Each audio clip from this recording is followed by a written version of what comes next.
In the frostbitten heart of Siberia, where the wind howled like a grieving mother, stood St. Vladimir's Monastery, a relic of faith in a world that seemed to have forgotten it. Among its candle-lit halls lived Father Alexei, a monk known for his unwavering faith, and Sergei Orlov, a hardened skeptic who had long abandoned belief in anything but reason. Sergei, once a brilliant philosopher in St. Petersburg, had been exiled for writings that mocked the existence of God.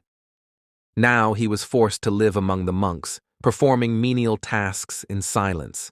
He despised their prayers, their chants, and their simple faith. "God is a fairy tale," he would mutter under his breath. One night, a young boy, Mikhail, arrived at the monastery's frozen gates, shivering and alone. He had fled from a village where his mother had been burned as a witch.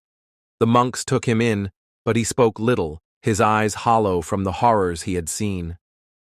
Sergei, intrigued by the boy's silence, began speaking with him.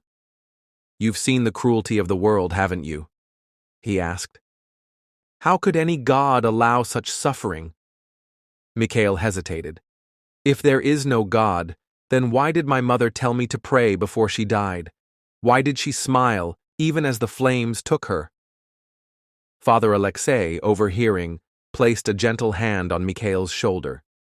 "Because faith is not about proof, but about trust in something beyond ourselves."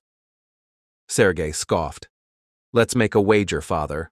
I will spend 1 month in complete devotion, prayer, fasting, obedience. But if, by the end, I do not feel God's presence, you must admit that faith is an illusion." Father Alexei agreed, though sadness flickered in his aged eyes. Sergei followed every rule, kneeling in prayer, fasting for days, whispering chants in candlelight. But doubt gnawed at him.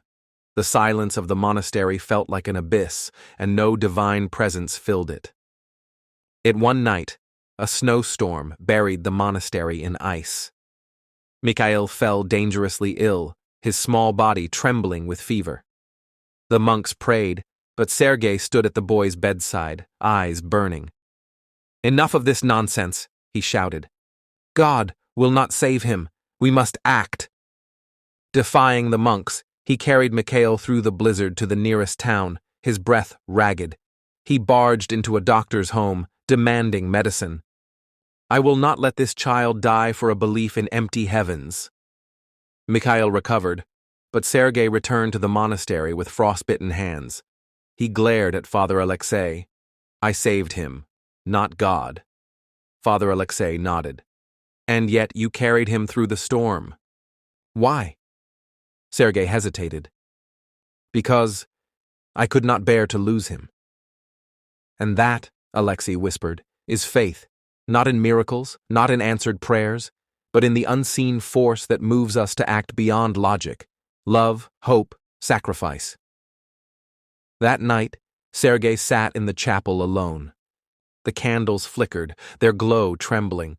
For the first time, he did not demand proof. He simply listened, to the silence, to the beating of his heart, to the warmth still lingering in his frostbitten hands, and in that silence, he found something he could not name. Not a god in the heavens, nor a voice in the dark. Just something. In the morning, he did not leave. The monks found him still in the chapel, whispering prayers he did not understand, with tears frozen on his cheeks. Faith had not conquered doubt, nor had doubt destroyed faith. Instead, they had become one.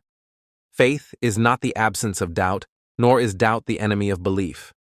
True faith is found in the moments when, despite uncertainty, we choose to act with love, courage, and hope.